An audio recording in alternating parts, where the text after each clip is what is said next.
Assalamualaikum warahmatullahi wabarakatuh. Alhamdulillah allazi hadana li hadza wa ma kunna linahtadiya laula an hadana Allah. Wassalatu wassalamu ala asyrafil anbiya'i wal mursalin sayyidina wa maulana Muhammadin wa ala alihi wa ashabihi ajma'in. Qala Allah Ta'ala fi kitabihil karim, a'udzu billahi minasy syaithanir rajim.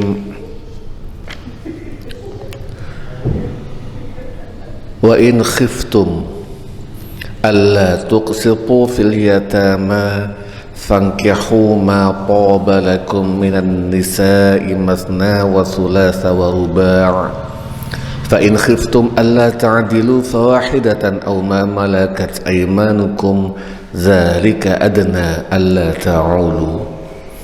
Wa qala rasulihil karim khairukum man ta'allama al-Qur'an wa 'allamahu. Wa qala al-muallif wa nafa'na bihi wa bi'ulumihi wa asrarihi amin ya rabbal alamin.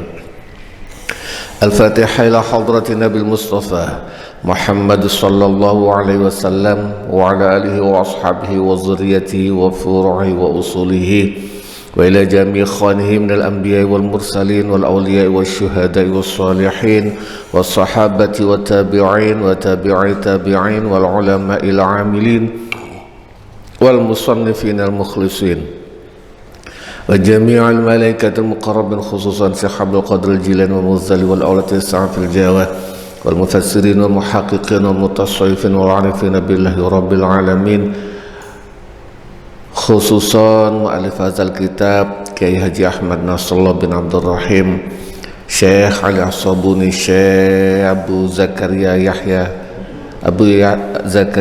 bin Syaraf An-Nawawi, Syekh Muhammad bin Husain Al-Baghawi wa ala alihi wa ashabihi wa zurriyyatihim wa furihim wa usulihim wa ghafarahum wa rahimahumullahu syai'un lillah wa lana wa lahumul Fatihah. A'udzu billahi minasyaitonir rajim. Bismillahirrahmanirrahim. Alhamdulillahi rabbil alamin arrahmanir rahim maliki yaumiddin. Iyyaka na'budu wa iyyaka nasta'in. Ihdinas siratal mustaqim. Siratal ladzina an'amta 'alaihim ghairil maghdubi 'alaihim waladdallin. Amin. Bapak-bapak, saudara-saudara, ibu-ibu rahimakumullah, langsung mawon yang punya kitab halaman 41 Al-Hukmu Ats-Tsani. Nggih, leres. Al-hukmu utawi hukum Ats-Tsani kang kaping pindho. Halil amru ana ta perintah fi qoulihi ta'ala ing dalem dawuh Gusti Allah Ta'ala fankihu ma qabalakum. Fankihu mongko padha kawina sapa sira kabeh ma ing wadon toba kang top lakum maring sira kabeh. Ini bahasa Yai Taufik, Gus Taufik Jalil. Toba kang top, toba kang apik lakum maring sira kabeh. Ayat fankihu dalam Al-Quran, dalam perintah, pada dasarnya perintah itu hukumnya wajib. Ketika diperintahkan aqimus shalah, ngedekno jumenengno sapa sira kabeh as-sholata ing salat, maka jika tidak ada dalil atau petunjuk yang berlawanan atau yang memberikan batasan, maka hukumnya adalah wajib. Begitu juga ayat fankihu nikaho sapa sira kabeh ma ing wadon ing perempuan toba kang top kang bagus maring sira kabeh iku lil wujubi, maknane krana wajib, untuk wajib, amlil ibahati utawa untuk hanya diperbolehkan. Nikah, menikahi yang baik, masna wasula sawaruba 2, 3 dan 4 itu wajib apa boleh? Hanya sekedar boleh. Zahaba berpendapat sopo al jumhuru, sebagian besar ulama ila annal amra maring sak temene perintah fi qoulihi ta'ala ing dalem dawuhe Gusti Allah taala fankihu ma tobalakum minan nisa'i iku lil ibahah untuk diperbolehkan, hukumnya hanya mubah bukan sunnah apalagi wajib. Karena belakangan kan ada yang menggunakan alasan ayat ini hukumi sunnah, wayuh mane iku sunnah. Ini sebagian besar ulama berpendapat mubah, diperbolehkan, hanya mubah. Mithlal amri koyok dene perintah fi qoulihi ta'ala ing dalem dawuh Gusti Allah taala wa kulu washrabu wa kulu lan mangano sapa sira kabeh washrabu lan ngombe sapa sira kabeh. Perintah di ayat Al-Quran sendiri, kulu mangano washrabu dan minumo. Apakah ini wajib? Enggak juga. Makan dan minum itu mubah. Jika berlebihan justru makruh, jika makan barang orang justru haram.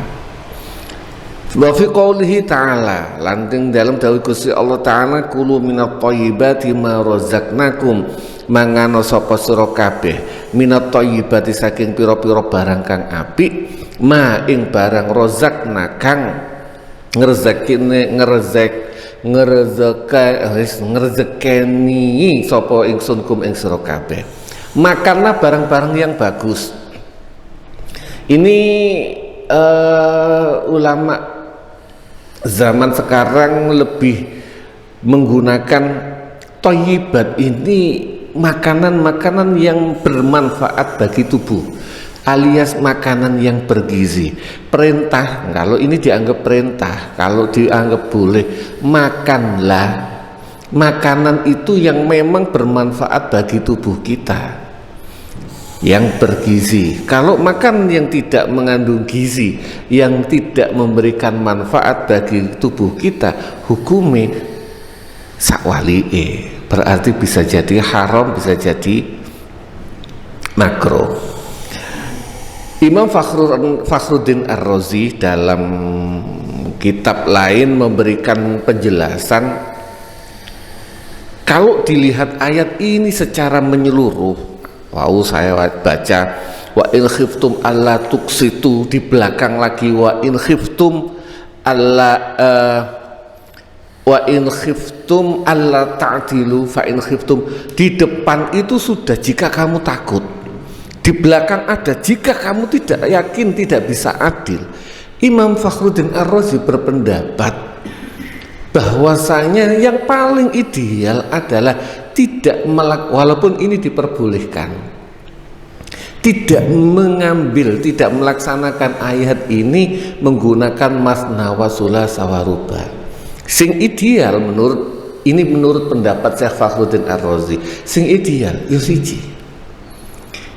Nanti dibahas ada kasus-kasus tertentu yang membuat Al-Quran itu tidak oke. Idealnya dalam hubungan rumah tangga, idealnya satu, tapi Al-Quran tetap tidak menghapus hukum memperbolehkan menikahi lebih dari satu. Kenapa? Karena ada dalam kasus-kasus tertentu membutuhkan hukum yang sudah rapi seperti ini. Karena di agama yang lain tidak diperbolehkan, dengan kasus yang ekstrim justru akan membuat masalah. Nanti di kalau nggak salah di bab selanjutnya pun al-hukmu ats-tsalisu, al-hukmu utawi hukum ats-tsalisu kang nomor 3 ma utawi apa iku makna qoulihi ta'ala, arti maknane dawuh Gusti Allah taala masna wa sulasa wa ruba, loro, telu dan 4. Wahazil ayat utawi iki ayat iku dilalatun nunjukaken nuduhaken ala hurmati ziyadati ing atase harami nambah ala arba'in ing atase papat. Dari ayat fankihu ma tabarakum minan nisa'i masna wa sulasa wa ruba, ini menunjukkan bahwasanya batasannya 4. Ini ono sing berpendapat oleh 5, oleh 9 dan sebagainya. Ini yang berlawanan dengan pendapat jumhur. Waqad ajma'alan teman-teman sepakat sopo al ulama berarti ahli segala bidang, wal fuqaha ahli fikih. Jadi ulama keseluruhan termasuk ulama ahli bahasa, ulama ahli hadis, ulama ahli tafsir, plus wal fuqaha lan ulama ahli fikih ala zalika ing atase mengkono hurmati ziyadati ala arba. Semua sepakat, ulama sepakat bahwasanya haram lebih dari 4. Wala yuqdahu lan orang nyacat fi hadzal ijma'i ing atase ikilah kesepakatan apa ma pendapat zahabakan berpendapat ilahi maring sapa ba'dul mubtadi'ati sebagiane wong kang ahli bid'ah, wong kang gawen-gawen min jawazit tazawuji saking olehi kawin bitis anis watin kelawan songo wong wadon. Sepakat tadi ulama maksimal 4. Ini tidak menjadi cacat, tidak menjadi tercemar gara-gara ada orang yang berpendapat bahwasanya boleh kok 9. Tidak, mereka ini berpendapat boleh 9. Jadi ini mubtadi'ah sering dijadikan ahli bid'ah itu dijadikan senjata bagi sekelompok orang untuk menyerang orang lain. Pada dasarnya Nabi memberikan batasan. Bid'ah itu apa? Sesuatu yang di zaman Nabi tidak ada, malaisa minhu as, tidak ada dasarnya, maka adalah bid'ah. Tidak ada dasarnya apa? Aslun malai maisalahu aslun. Tidak ada dasarnya itu apa? Wong kumpul-kumpul moco Al-Quran, ada dasarnya apa enggak? Ada. Wong kumpul-kumpul donga bareng, ada dasarnya enggak? Ada. Wong kumpul-kumpul ono sing ngeluki panganan, ada dasarnya enggak? Ada. Ya berarti bukan bid'ah. Kalau modelnya namanya zaman Nabi tidak disebut ikut tahlilan, itu hanya penyebutan nama. Cuma ada sekelompok orang yang pokoknya zaman Nabi tidak ada. Itu yang jadi masalah. Nah, ini semua sepakat kok, semua sepakat. Ulama ahli sunnah, ulama NU, orang yang membuat sesuatu yang digawen-gawen, yang tidak ada dasar, semua dianggap bid'ah dan itu dolalah. Termasuk ulama NU. Cuma ulama kita tidak membuat kalimat bid'ah sebagai alat untuk membuat orang lain dianggap sesat. Nah, di sini pengarang menggunakan kalimat ba'dul mubtadi'ah, orang sebagian orang yang berbuat bid'ah. Apa? Zaman Nabi itu tidak ada yang menikah 4. Nabi memberikan batasan 4. Mereka mencoba, bolehlah menggunakan logika mereka sendiri, itu namanya bid'ah. Wong zaman Nabi gak ono, kecuali ada dasarnya pada zaman Nabi. Misalnya itu pun binaan krono bangun, krono berdasarkan, binaan kelawan menggunakan membangun ala annal wawi, ing atase sak temene wau di jam masna wa sulasa wa ruba iku lil jam'i krono jamak itu nambah. Jadi masna loro wa sulasa lan telu berarti 2 tambah 3 5 wa ruba lan 4 ini dan dianggap itu sebagai 4. Wa annal murad lan ing satemene kang den karepaken iku ayya jemaah ing yen to gabungaken sapa al insanu menungso isnaini ing loro wasulasan wang telu wa arba'an lan papat. Ini logika mereka. Nanti dibantah dalam ulama-ulama yang sesuai dengan kesepakatan tadi di atas.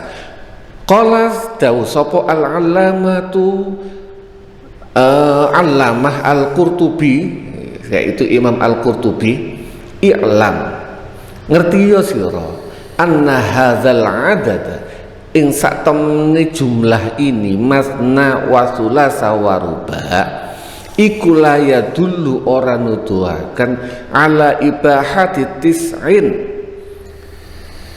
ing atase memperbolehkan menikahi 9 perempuan. Kama kola kaya oleh dawuh hu ing ma sapa man wong bauda kang adoh apa fahmuhu pemahamane man lil kitab maring Al-Qur'an was sunnati lan sunnah. Menurut Imam Al-Qurtubi, orang-orang yang memperbolehkan menikahi lebih dari 4, yang memperbolehkan menikahi 9, itu orang yang memahami Al-Quran dan hadisnya sangat rendah, bahkan jauh dari kebenaran.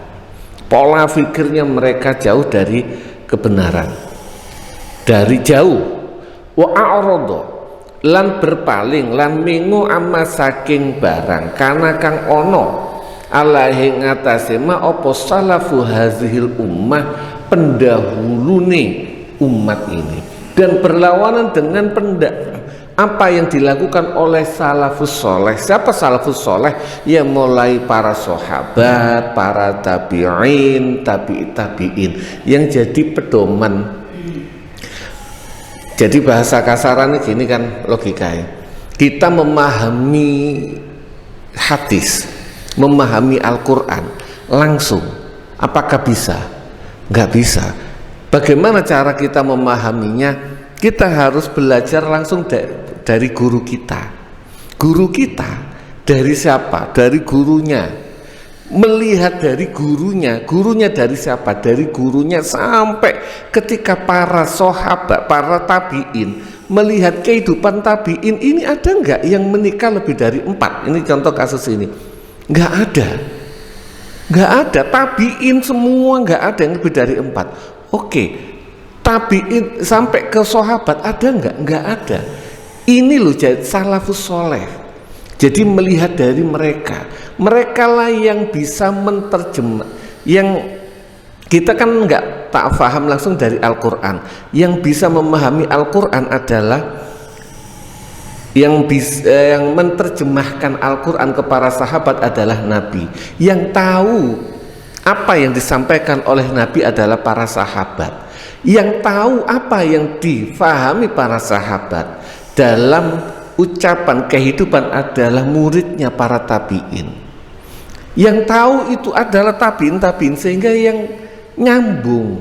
Kalau kita hanya langsung memahami teks Al-Quran tanpa mencoba belajar memahami dari teks hadis dan asarus sahabat, ya akan jauh dari apa yang diinginkan, target yang diinginkan.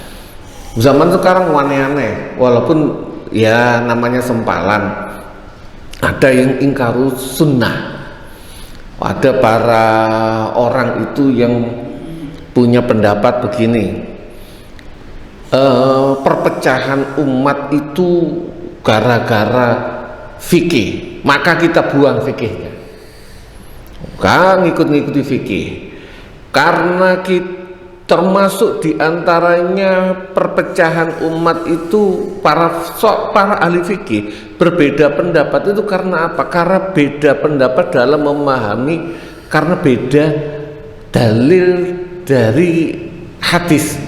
Jadi imam ini berpendapat memegangi hadis yang ini, imam ini memegang pendapat menggunakan kekuatan hadis ini. Mereka berpendapat gara-gara hadis umat berpecah, kita buang hadis ini, kita langsung memahami Al-Quran.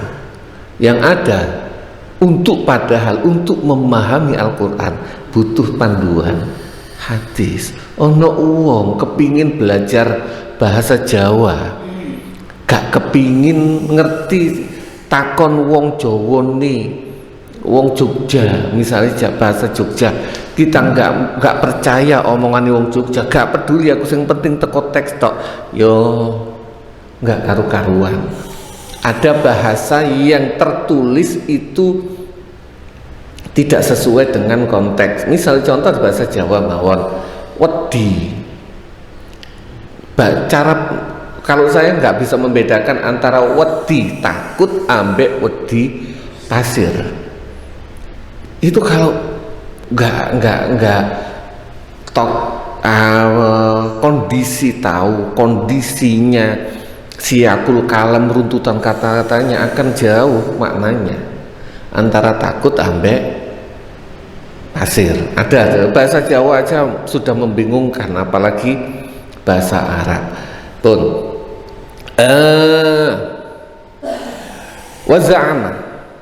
Waza'ama lan berpendapat lan nyono sapa man annal wawa ing satemene wawu iku jami'atun jumlah, wawu masna wa sulasa wa ruba tadi, wa'adudu lan memperkuat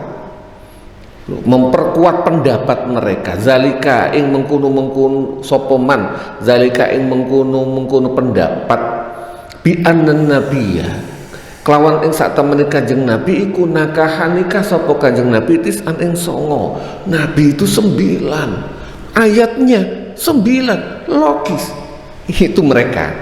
Wa jamaah lan ngumpulaken sapa Kanjeng Nabi bainahunna ing dalem antarane 9 fi ismatihi ing dalem pangreksane Kanjeng Nabi. Nabi itu mengumpulkan, jadi banyak. Istrinya Nabi berapa? 9? Tidak 9, 10 berarti, atau 11? 9 itu ketika Nabi wafat, istri Nabi ada 9 yang masih hidup, minus Siti Khadijah berarti 10. Nah satu lagi ada 2 sepertinya yang wafat sebelum Nabi wafat. Jadi kalau pas Nabi wafat itu istri beliau 9. Kalau Siti Khadijah kan tidak masuk 9 ini. Jadi istri Nabi bukan 9, lebih. Pas Nabi wafat, Nabi 9 istrinya. Nah, logika mereka ketika Nabi itu kumpul dalam satu waktu 9 istrinya, ayatnya sama. Ini membuat mereka menggunakan logika itu. Wallazi soro, dan ini yang membuat wallazi lan perkara soro kang dadekaken apa allazi ila hazhil jahalati, maring inilah kebodohan. Wa qala lan ngucap hazhil maqalata ing inilah pendapat sapa ar-rafidhatu Syiah Rafidhah.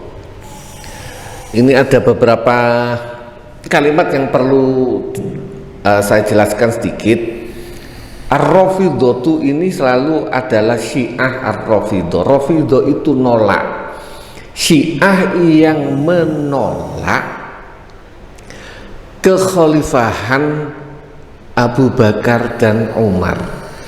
Dan Syiah sendiri tidak semuanya menolak kekhalifahan Abu Bakar, Umar dan Utsman. Jadi bedanya Syiah, perlu hanya sekedar sekilas mawon, antara Syiah dan Sunni.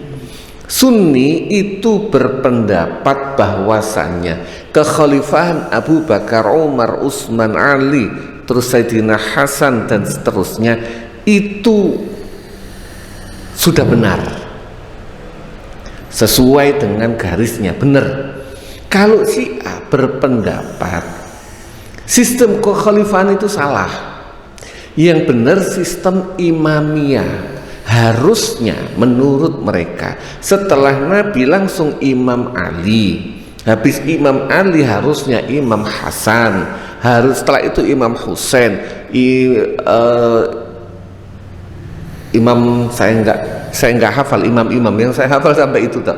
Kalau Imam Ali Zainul Abidin, habis Imam Ali Zainul Abidin Imam Al-Baqir. Ini menurut mereka. Menurut mereka khalifah salah, yang benar imamiyah. Ini mohon maaf, masalah Syiah dan Sunni pada dasarnya inti permasalahan berbeda pada soal politik zaman dulu. Maka jenengan mungkin pernah dengar Gus Dur itu pernah berkata, NU itu Syiah minus imamiyah. Kata Gus Dur, NU niku podo ambek Syiah tapi minus imamiyah. Maknane nopo? Kalau orang ngerti paham, artinya NU duduk Syiah. Bedanya Syiah sama Sunni itu imamiyahnya. Bedanya di imamiyah lah, nek gak ono imamiyah ya berarti bukan Syiah. Masalah amaliyah dalam kehidupan sehari-hari, Syiah Zaidiyah di Yaman, Syiah Imamiyah di Iran, yang mereka mengamalkan sama. Terutama Zaidiyah itu sangat sama, koyok-koyok ya wong Sunni. Beda mereka apa? Ya imamiyah itu, amaliyahnya hadis yang di mereka. Beberapa kali kadang-kadang saya untuk membuka tafsir, kadang saya perlu coba sih dari sudut tafsir Syiah, sama hadis yang disampaikan sebagai penunjang untuk memahami tafsir sama, cuma yang meriwayatkan beda. Sama, teks hadisnya hampir sama, cuma yang merewatkan misalnya langsung dari Ali Zainul Abidin, Imam Ali Zainul Abidin, dari Imam Husain, dari Imam Ali, dari Rasulullah Muhammad Sallallahu Alaihi Wasallam. Nah, dari kita diriwayatkan dari siapa gitu, terus dari Abu Hurairah, dari Rasulullah Muhammad Sallallahu Alaihi Wasallam, sama, bunyi hadisnya sama. Artinya yaitu masalahnya cuma imamiyah sama khilafah. Nah, ada Syiah yang sempalan namanya Syiah Rafidhah. Nah, Syiah Rafidhah ini yang menolak, bahkan mohon maaf, untuk beatnya itu kudu melaknat Abu Bakar dan Umar. Ada, mereka berpendapat sampai Abu Bakar dan Umar itu kafir. Ini Syiah, sekte sempalan yang disebut dalam sini Ar-Rafidhah, itu Syiah Rafidhah. Wa ba'du ahli zahir, lan sebagian ahli zahir itu mazhab Zahiriyah. Imamnya Imam Daud Az-Zahiri. Imam Daud Az-Zahiri itu Sunni, tapi bahasa mereka sempalan juga. Ar-Rafidhah di sini sempalannya Syiah. Jadi penulis kitab ini objektif, gak nyalano Syiah tok, yo gak nyalano Sunni. Dua-duanya sing sempalan Syiah Rafidhah ditulis ahli sunni yang sempalan ini juga beberapa pendapat ahlu zahir. Ahlu zahir itu Daud Az-Zahiri memberikan sistem memaknai kitab, memaknai Al-Quran berdasarkan teks zahirnya. Zahirnya perintah apa? Perintah adalah fangkihu, maka menurut mereka wajib hukumnya menikah, masna wasula sawaruba, wajib menurut apa? Kenapa? Teks zahirnya seperti itu, bunyi teksnya seperti itu. Tidak mau mencoba untuk memahami, ada hadis yang menjelaskan, ada hadis yang membatasi, ada asar yang memberikan penjelasan, gak peduli. Zahir teksnya, lahir bentuk teksnya perintah, yo perintah, dan perintah hukumnya wajib. Itu sempalane sunni. Wa zahaba, lan berpendapat sapa ba'dhum sebagian dari mereka ila akbah maring kang luweh elek min zalika saking mengkono-mengkono menikahi 9. Faqalu mongko berpendapat sapa ba'dhum bi ibahatil jam'i kelawan memperbolehkannya wayuh baina samani asrata ing dalem antarane 18. Ini lebih ekstrim. Kenapa? Ini hanya sekedar sudut pandang ya. Masna dalam bahasa Arab itu 2, wasulasa 3, waruba'a itu 4, berarti jumlah totalnya 18. Ini logika wallah alam lah, itu pola sudut pandang secara bahasa. Zahir ayat itu seperti itu. Wahaza utawi iki kullu sekabani haza iku jahlun. Mereka kenapa berpendapat seperti ini? Menurut Imam Qurtubi iku jahlun karena bodoh bilisani kelawan bahasa Arab wasunnati lan sunnah. Mereka mohon maaf memahami bahasa Arab itu kalau ini teks yang diturunkan 1500 tahun yang lalu, harus memahami konteks bahasa Arab zaman dulu, balaghah manteknya, logikanya, situasinya seperti apa. Masna wasula sawaruba ini ada kemarin ada yang memberikan sar. Masna itu loro-loro. Artinya kalau ketika seseorang itu bagi sampean iki loro, iki telu, bukan digabung. Jadi apa? Ini memberikan bahasa Arab yang konteks zaman bilisan ini, konteksnya harus kembali ke bahasa Arab yang sebenarnya. Masna wasula sawaruba ini cara bagi. Ketika ada saya mempunyai 20 kelereng, kabeh dibagi loro-loro yo. Mosok dibagi loro, kurang apa ya bahasa sampean aku duwe kelereng 20. Le bagiin loro yo. Logika sampean apa? Dadi 10. Agar yakin bahwasanya semua mendapatkan 2, bagiin luru yo. Ketika saya bagiin luru, maka bisa berarti dibagi dari 20 menjadi 10. Ini memberikan apa bahasa cek mudeng. Ini bahasa bagiin luru yo utawa telu.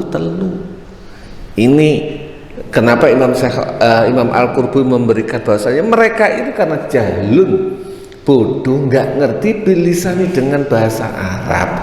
Wasunnati, begitu juga dengan sunnah. Wa mukhalafatun lan mulayani li ijma'il ummati maring kesepakatane umat.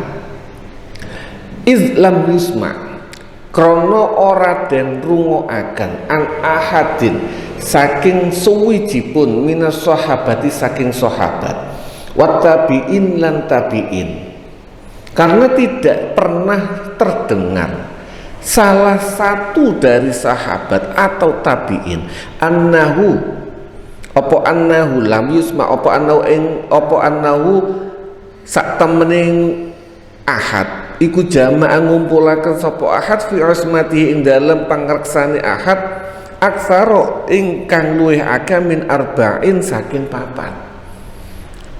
Ini asar ijma'ul ummah. Tidak pernah terdengar para sahabat maupun tabi'in yang menikahi lebih dari 4. Ini contoh. Waqad aslama, ini hadisnya. Waqad aslama lan teman-teman Islam sapa ghilanun ghilan watah tahu lan iku ana ing sore ghilan asratu niswatin utawi 10 wong wadon. Ada salah seorang baru masuk Islam namanya Ghilan. Dan dia waktu itu mempunyai 10 istri. Fa'amara mengko merintahkan sapa hu ing Ghilan sapa alaihi salam Kanjeng Nabi Muhammad sallallahu alaihi wasallam merintahkan apa ayyahtara ing yen to milih sapa Ghilan arba'an ing 4 minhunna saking asyara wa yufariqu lan megat sairahuna ing sakliyane papat. Ini hadis. Hadisnya ada bahwasanya ketika ada seorang yang baru masuk Islam mempunyai 10 istri, cuma disuruh milih 4, yang lain disuruh mencerai. Pun nanti sudah jam 8, barangkali ada pertanyaan, monggo. Ada yang tanya? Bu, ayo.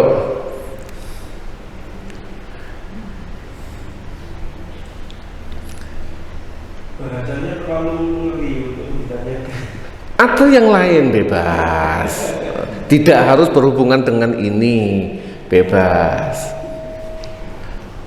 Terlalu bahasanya terlalu sensitif. Oh iya. Oh, di hikmatut tasyrik nanti yang membahas masalah hikmah kenapa tetap disyariatkannya.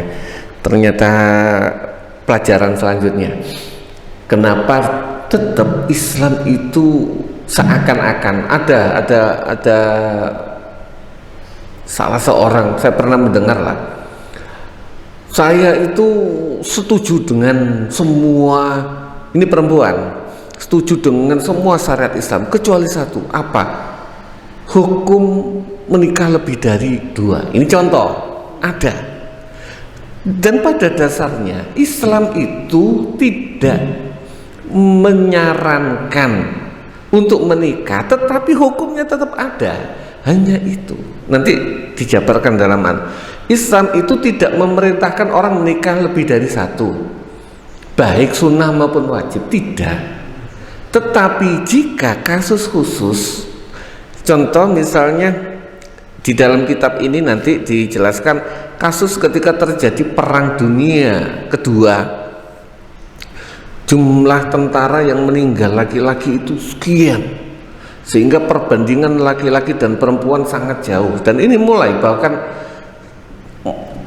perbandingan selisih itu tidak imbang, 1 bisa banding 3. Oke, kalau ternyata laki-laki hanya boleh menikahi cuma 1, yang 2 kemana? Maka mohon maaf, akhirnya terjadilah kebetulan juga laki-laki yang cuma sedikit itu geragas, nggak bagus juga, orang-orang yang nggak benar, sehingga banyak para perempuan yang akhirnya yang masih normal dalam artian masih mempunyai keinginan berhubungan dengan suami istri, akhirnya menjadi wanita selingkuhan, menjadi wanita simpanan. Ketika terjadi anak, lahirlah anak, anaknya dibuang dan sebagainya. Atau terjadi yang kasus seperti jamaahnya umatnya kaum Lut, ketika mereka melihat laki-laki seperti itu dan kebetulan banyak di antara mereka yang brengsek, akhirnya mereka benar-benar tidak menyukai laki-laki. Islam tidak merubah, tetap hukumnya ada, walaupun idealnya tetap satu, cuma kasus-kasus tertentu boleh. Atau contoh dalam Islam itu ada namanya hukum perbudakan. Sampai sekarang dalam kitab fikih ada hukum budak, itu ada, amat abad itu ada. Tapi Islam tidak menyarankan perbudakan. Bahkan Islam menghapuskan perbudakan melalui apa namanya kafarat. Kalau ada orang melaksanakan hubungan suami istri di bulan Ramadan tanpa ada uzur, bayar kafarat. Apa kafaratnya? Memerdekakan budak. Sehingga secara bertahap perbudakan di dalam wilayah Islam itu habis. Tapi hukumnya tetap ada. Kenapa? Suatu saat nggak ngerti akan ada kasus-kasus seperti itu, dan Islam masih punya hukumnya, tidak dihapuskan. Wah, misalnya atau ini hukum nggak berlaku, hapus. Nggak berlaku, nggak ono iki budak, hapus. Ketika suatu saat ada perbudakan, bingung goleki hukum mana? Islam tidak, tetap ada. Pun kalau tidak ada pertanyaan, ayo, monggo. Ini kalau masalah aliran kalau muncul ya dengan sulit munculnya dari mana? Ini Syiah Sunni itu pernah saya singgung, mulai membesar itu setelah perang Siffin atau perang Siffin, ketika terjadi perang, bahasa kita perang saudara antara Imam Ali dan Muawiyah. Ketika itu terjadi perang Siffin, tentaranya Sayyidina Ali sudah hampir menang, diadakanlah tahkim.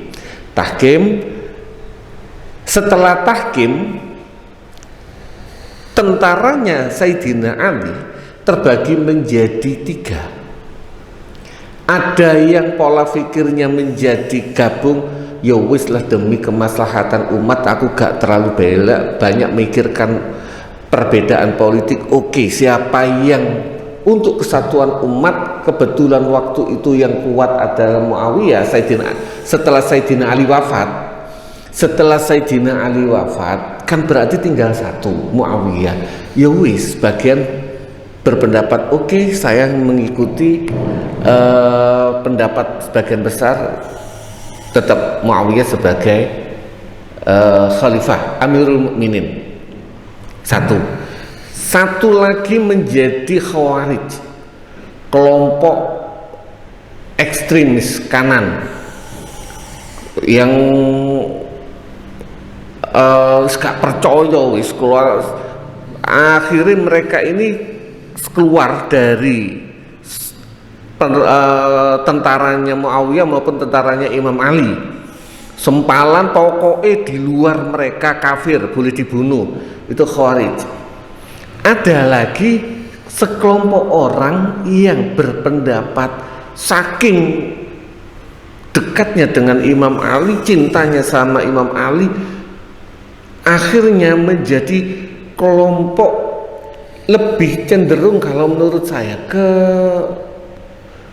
saking mencintai ini keluarga Rasul, saking mencintai keluarganya Sayyidina Ali, sehingga mereka semakin kuat.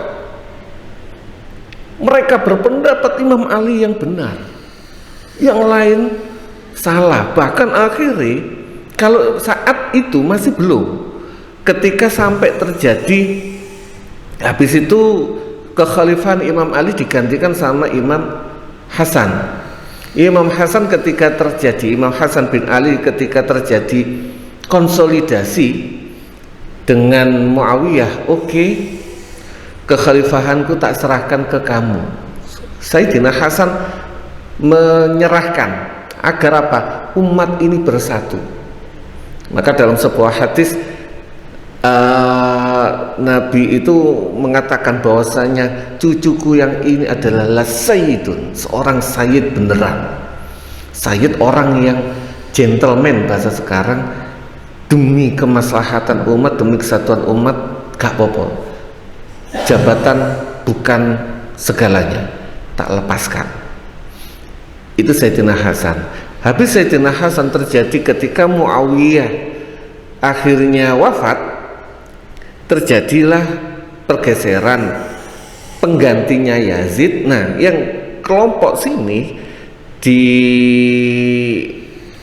Kufah akhirnya ya setelah Yazid ya setelah Muawiyah ya berarti sudah selesai dong urusan konsolidasi itu. Maka mereka mengangkat Sayyidina Husain bin Ali. Setelah itu terjadilah, bahasa kasaran saya, pembantaian Husain bin Ali di Karbala. Mereka kelompok yang mencintai keluarga Sayyidina Husain ini semakin emosional sehingga ngeruntut kabeh iki salah mulai awal. Mereka akhirnya berpendapat ini semua karena terjadi kekhilafahan, harusnya imamiyah. Ini podo ngapunten sama dengan orang yang ngotot ingin mendirikan khilafah dengan kondisi zaman sekarang.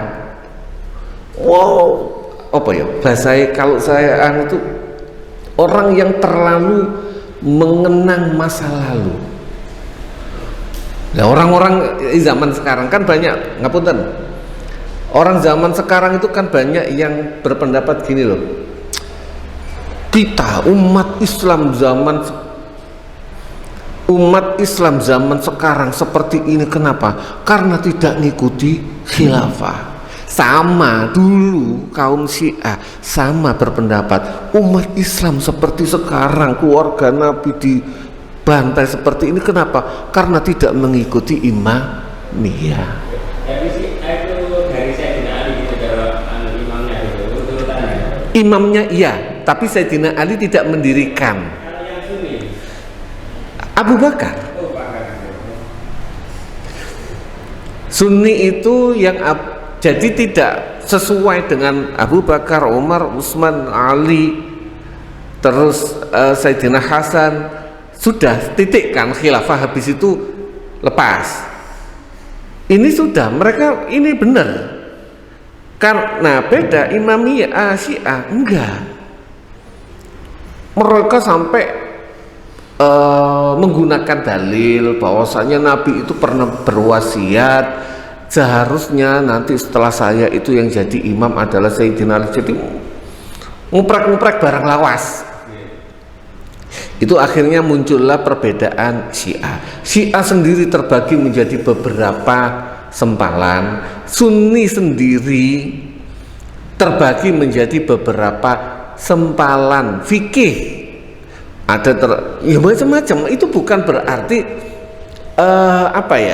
bukan berarti akhirnya yang jadi pedoman Sunni yang benar kalau asyawadil a'dham, golongan terbanyak kita umat kita patokannya golongan terbanyak itu insya Allah tidak salah. Di antara misalnya sampean takoni uwong 100 ngomong nek gula iku legi, terus ono wong siji ngomong gula iku gak enak, sampean milih pendapati sapa? Terserah. Kalau secara logika dan sesuai dengan sabda Rasul, ya melok ono sing akeh, insya Allah gak salah. Karena begitu juga dengan alur pendapat para imam fikih dan sebagainya, insya Allah gak salah. Karena apa? Berdasarkan hadis yang banyak dikumpulkan. Nah ada satu hadis, ya bisa jadi hadis yang ini benar, tapi bisa jadi kemungkinan salahnya kan bukan hadisnya ya, mohon maaf, bisa jadi terjadi hadis yang dipalsukan. Kan ono wong ngapunten, ada orang itu saking cintai sama seseorang, membikin cerita yang mendewa-dewakan. Jadi gak ono cerita itu, tapi dia ono. Begitu juga dengan kondisi waktu itu, kurang lebih ngoten. Monggo. Apa takon ae kok sungkan? Takon ae. Monggo. Dah.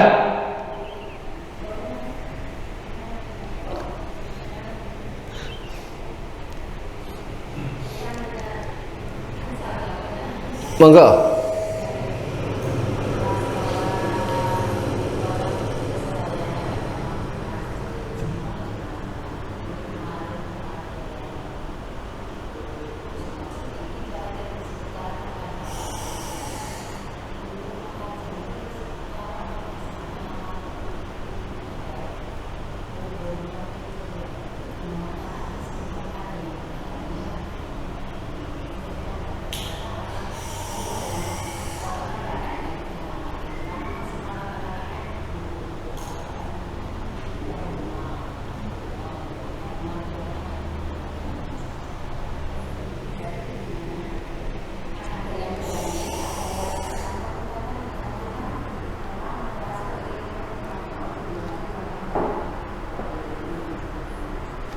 Oke, insya Allah itu sudah pernah dibahas lumayan panjang, tapi barangkali lupa atau pas nggak masuk.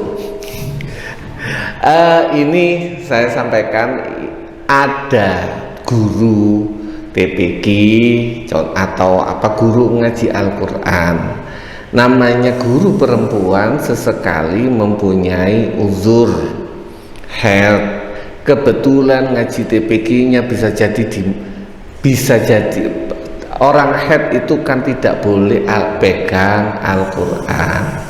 Atau dulu kalau kita bahas itu di masjid, kebetulan TPQ-nya di masjid, nek guru nek haid mosok prei lah ngoten nah. Boleh guru sempat kita bahas waktu itu untuk pelajaran, nggak apa-apa. Atau macam-macam pendapat, banyak pendapat, tetapi waktu itu kita menggunakan berbagai macam pertimbangan, akhirnya pendapat yang kita ambil adalah untuk belajar itu enggak apa-apa, diperbolehkan. Termasuk bahkan mohon maaf, wanita masuk masjid itu untuk TPQ ya, kalau nggak salah Tat ya, pada dasarnya kalau mau ngambil pendapat yang akhirnya bubar TPQ ini, akhirnya diambillah yang akhafudz dzararain, yang paling ringan. Salah satunya apa? Berpendapat bahwasanya yang penting dia bisa menjaga kesucian masjid, dan itu untuk taklim diperbolehkan. Kalau ingin lebih hati-hati lagi, ya tetap ngajar, tetap pegangan. Ngajar Al-Quran mosok nggawa komik kan yo enggak toh. Ngajar Al-Quran kan pasti pegang Al-Quran. Maka itu tetap pegang Al-Quran. Akhafudz dzararain, pilihlah dalam bahasan fikih itu ada yang namanya mana yang lebih madorotnya, manfaatnya mana, ditimbang manfaatnya mana yang lebih besar. Iki sekolah di praekno engko akhirnya TPQ bubar, arek-arek gak iso ngaji. Apa siji uwong dengan mengambil pendapat yang memperbolehkan selama urusannya taklim boleh. Kalau saya milih yang ini, yang terakhir, pilihannya akhafudz dzararain, tetap nggak apa-apa. Kalau ada dalil yang tidak memperbolehkan? Ya ada, ya tetap ada, wes saklek-klek. Nah, tapi kebetulan kita menggunakan qawaidul fikih. Jadi fikihnya begini, tetapi kita tambah dengan qawaidul fikih dengan akhafud dororen, manfaat doror yang paling besar yang mana, kurang lebih ngoten. Benar, lu tambah penasaran, pasti akeh sing takon mari ngono. Pasti. Mau berdoa. Enggak. Mulai dengan tadi, biasanya kan orang pedagang kan harus menyambut itu. Kalau turutan nggak apa-apa kan sama itu kan sama-sama aturannya kan. Terus ini masalah mengajar, istilahnya namanya mengajar Al-Quran, terus si ustadz atau bocahnya ada udur di sini apa dilanjutkan atau dilanjutkan. Ini dari taklim tadi, Saya selama taklim itu ada diperbolehkannya, lebih banyak manfaatnya, lebih fleksibel kalau taklim. Kalaupun nggak taklim, contoh ada perempuan itu hafal Quran, orang kalau pegang fikih yang kuat, perempuan yang hafal Quran mocoy lu gak oleh, gak usah pegang. Membaca Al-Quran bagi orang yang sedang haid itu mocoy gak oleh. Lah kalau dia nggak ngapal, gak membaca Al-Quran selama haid selama seminggu, hilang pak apalane. Berarti hukumnya kita yang Ngikuti yang tadi taklim untuk belajar. Lebih akhafudz dzararin lah, lebih akhafudz dzararin. Lebih ya begitulah. Monggo kalau nggak ada nanti akan disempurnakan sama Ustadz Zen. Saking kula akhiri wabillahi taufiq wal hidayah wa ridha wa inayah. Assalamualaikum warahmatullahi wabarakatuh.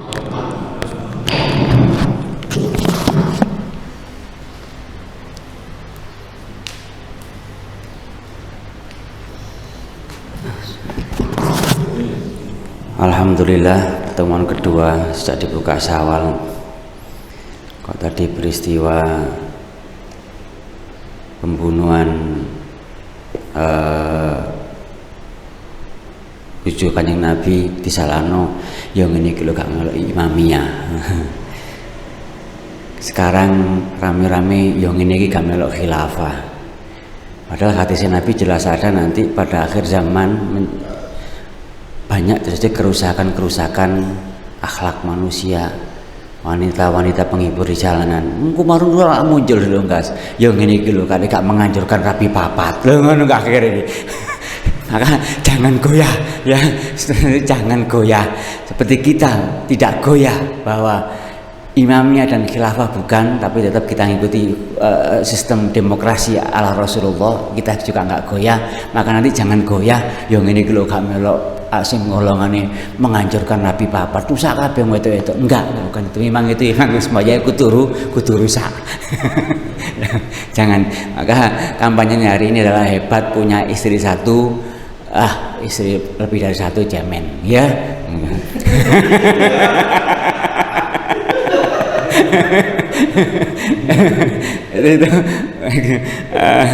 Itu mungkin mohon paling manfaat karena Allah. Bismillahirrahmanirrahim. Subhanakallahumma bihamdika asyhadu an la ilaha illa anta astaghfiruka wa atubu ilaik.